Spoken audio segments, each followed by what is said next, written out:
Добро вечер во централното издание на вестите. Ова се настаните на денот.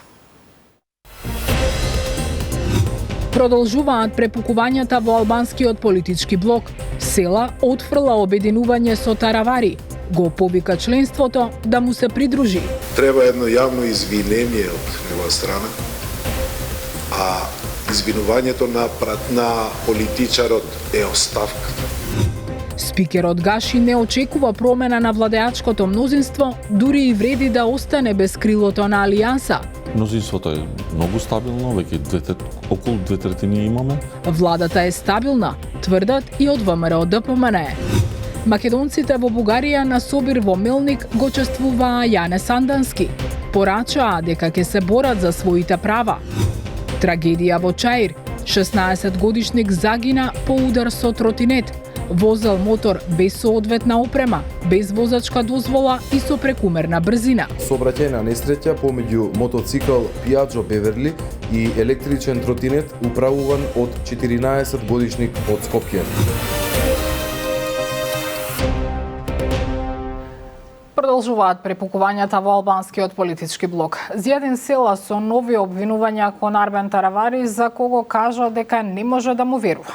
Тој смета дека членството од другото крило на партијата било изманипулирано и ги повика да му се приклучат. Сепак не одговори конкретно што доколку Ахмети и Таравари договорат со работка за локалните избори.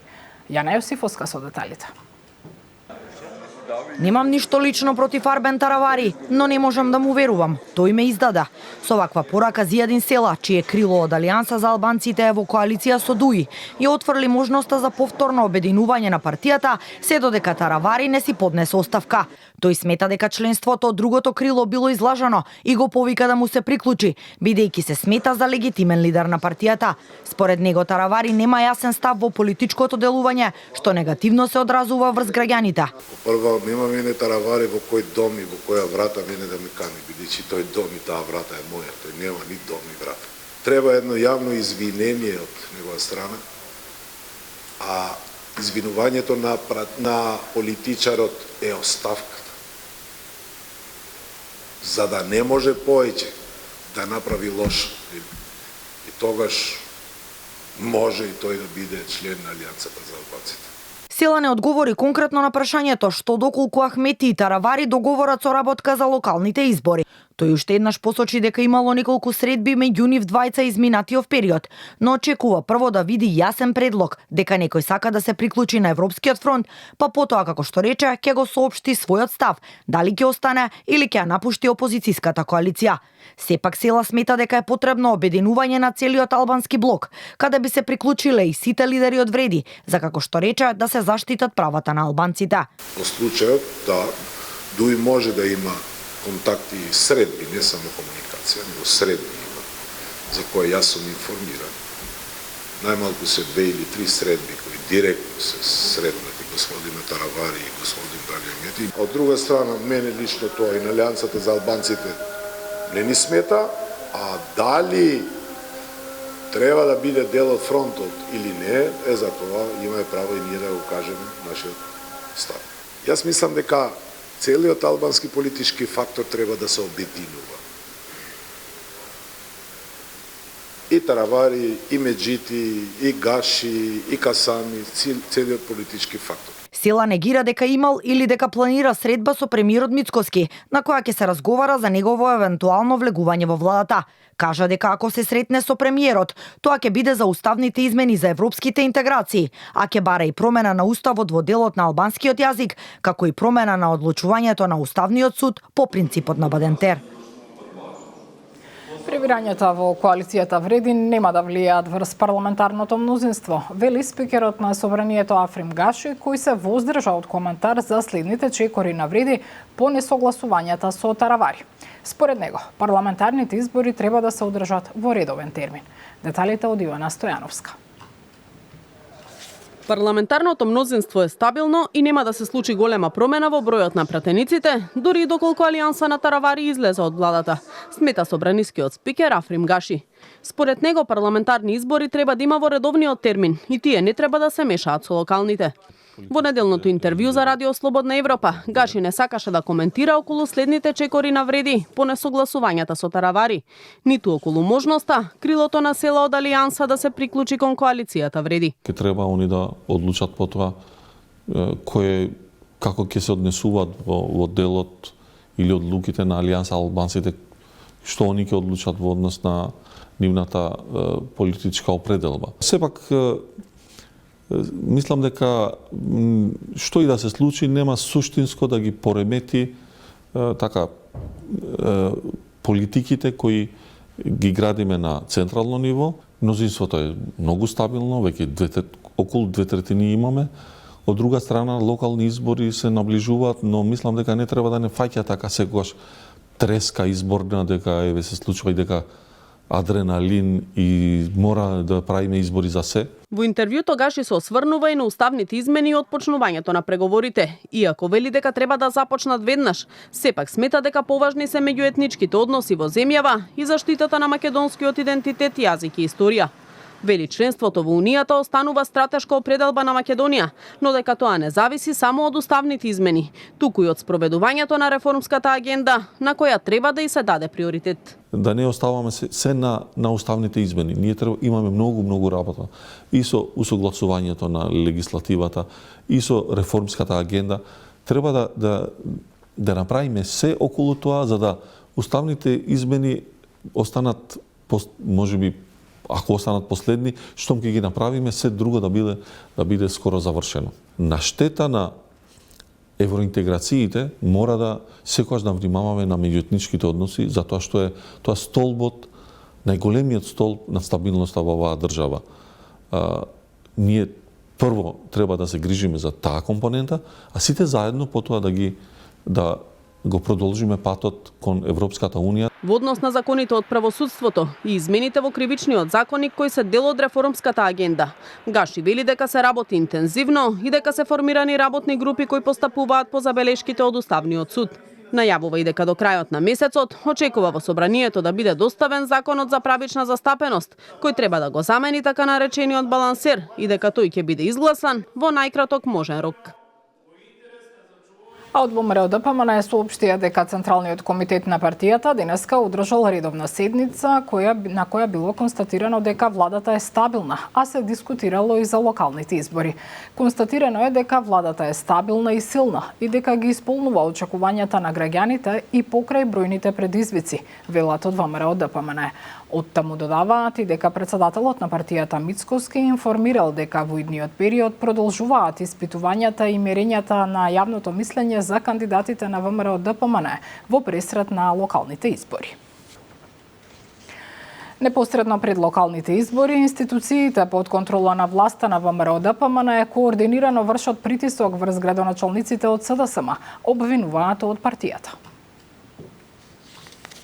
Сите можни инспекции, различни сектори под контрола на Министерството за внатрешни работи, инспекторати и многу други институции буквално ги имаат окупирано општините водени од градоначалниците на СДСМ. Власта оди дури дотаму да врши притисоци и врз членови на потесните семејства на градоначалниците со незаконски прераспределби од работното место надвор од местата на живење. Овој притисок, почитувани, е селективен и тенденциозен, насочен исклучиво кон општините каде што градоначалниците се од СДСМ, додека во општините под контрола на ДПМН нема никакви контроли. Реагира од владеачката ВМРО ДПМН. Од таму велат, дали СДСМ смета дека законот не треба да важи за градоначалниците на СДСМ или пак дека тие треба да бидат заштитени бели мечки за кои нема да важат процедурите, додека за сите останати важат. Дека централната власт ја помага локалната, најдобар показател се 250 милиони евра ставени на располагање од владата за општините за капитални проекти, при што корисници има и од општините каде СДСМ е на власт. Ваквите алиби пресконференции се потврда дека СДСМ продолжува да биде синоним за неспособност, криминал и предавства, велат од ВМРО ДПМН. Со опорака дека ќе се борат за своите права, припадниците на македонската заедница во Бугарија денеска го чествуваа споменот на Јане Сандански, еден од најголемите македонски револуционери. На соборот во градот Мелник пред споменикот на Сандански се одржа народен собир на кој учествуваа македонците од Бугарија, припадниците на Омо Илинден Пирин, пратениците Мицевски, Ковачки и Сајковски, како и бројни гости од Македонија и од други земји во кои живеат македонци. Собирот го обезбедуваа зајакнати сили на бугарската полиција.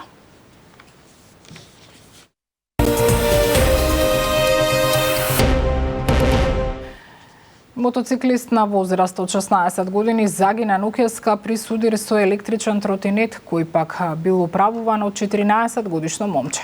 Момчето кое загинало на самото место, според информациите од јавното обвинителство, било без возачка дозвола и без соодветна заштита. 14 годишникот пак со тешки повреди бил пренесен на скопските клиники. Повеќе од Дејан Трајковски. Скопските улици зедоа уште една жртва. Загина 16 годишен моторџија во Чаир, откако ноќеска се судрил со 14 годишник на тротинет. Според првичните информации од обвинителството и од МВР, тинејџерот немал возачка дозвола ниту кацига, а возел и со прекумерна брзина мотор од 400 кубици, кој според законот не смел да го вози. 14 годишникот со тротинетот пак завршил со повреди на клиниката, каде е задржан на лекување. Во секторот за внатрешни работи Скопје е пријавено дека на улица Цветан Димов во Скопје се случила сообраќајна несреќа помеѓу мотоцикл Piaggio Beverly со скопски регистарски ознаки, управуван од 16 годишник од Скопје и електричен тротинет управуван од 14 годишник од Скопје. Нем сведок за трагичната несреќа остануваат трагите кои се правеле при увидот доцна синоќа, а во меѓувреме се обезбедени снимки од околните објекти кои треба да помогнат во расчистување на случајот. Несреќата се случила токму на ова место, кога моторџијата со огромна брзина се приближил до тротинетот, удрил во него, загубил контрола, паднал, каде што настанала и самата смрт. Според искусните моторџии, кои со децении возат на две тркали, најмалите грешки во сообраќајот доведуваат до смрт на мотоциклистите. Ленин Јовановски, долгогодишен лидер на моторџиите ноќни волци, вели како и за секое друго возило, пред да се седне на мотор треба да се поминат обуки и да се положат возачки испити, но и да се созрее, бидејќи во спротивно животната опасност е огромна, особено во градските средини. Возење на моторите без возачки дозволи е незамисливо, особено на малолетните деца. Никако не треба да им се дозволува да се качуваат на мотори кои што не се прилагодени за нивната возраст, и дури на оние кои што имаат право да ги користат во одредена година или до одредена кубикажа.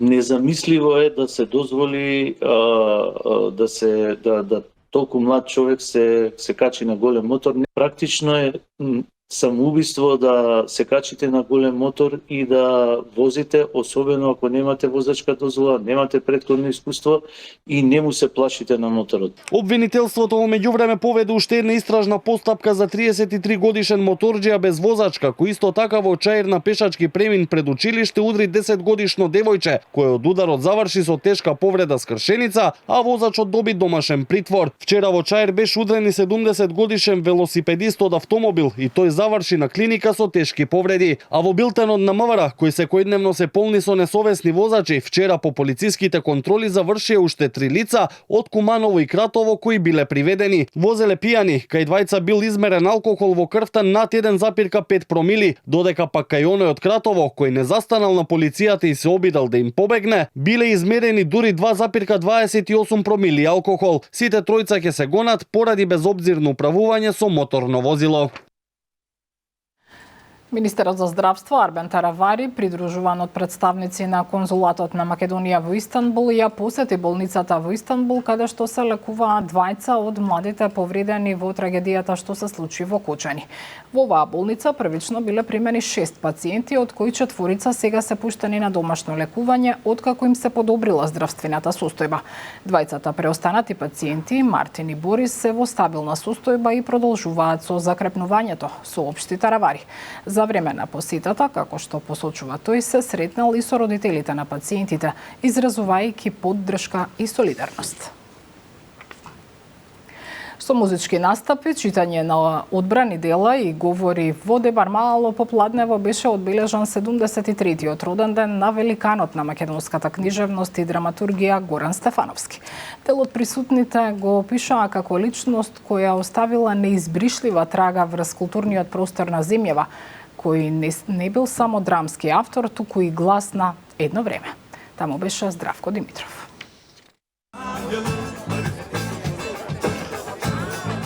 Со музички настапи, читање на одбрани дела и говори, а под слоганот Горан е тука, во Скопско Дебармало се одбележа 73 годишнината од роденденот на великанот на македонската книжевност и драматургија Горан Стефановски. Настанот традиционално беше покрај споменикот направен во негова чест. Ова е местото каде што е поставена спомен клупата на Горан. Символично е поставена во триаголниот парк во Дебармало, неговото омилено место во Скопје. Дел од присутните Стефановски го опишаа како личност кој оставил неизбришлива трага врз културниот простор на Македонија, но и пошироко. Стефановски според нив не бил само драмски автор, туку и глас на едно време. На одбележувањето присутни беа членови на неговото семејство, како и неговиот брат Владко Стефановски и градоначалникот на Центар Горан Герасимовски. Се читаа и делови од неговите цитати кои се собрани во неговата книга Конзервирани импресии, а во околината на местото на настанот беа поставени и делови од неговото творештво. Денеска го прославуваме роденденот на нашиот великан Горан Стефановски, токму тука во Дебармало, покрај неговата клупа која што ни е од големо значење. Традиционално секоја година во убава атмосфера заедно со дел од семејството и издруженијето на Горан Стефановски во соработка со општина Центар го одбележуваме на највисоко ниво неговиот роден. Еден од најголемите великани кој што е обележје за Дебармало и не за џабе толку се вложуваме во делот на одбележување на неговиот роден ден. Сметам дека ова треба да продолжи да се случува, бидејќи без Горан Стефановски таквите како него не сме за ништо. Стефановски, кој е познат преку неговите пиеси како Диво месо, Лед во место и Тетовирани души, почина во 2018 година на 66 годишна возраст. Бидете со нас и во вечерните вести. До тогаш пријатно.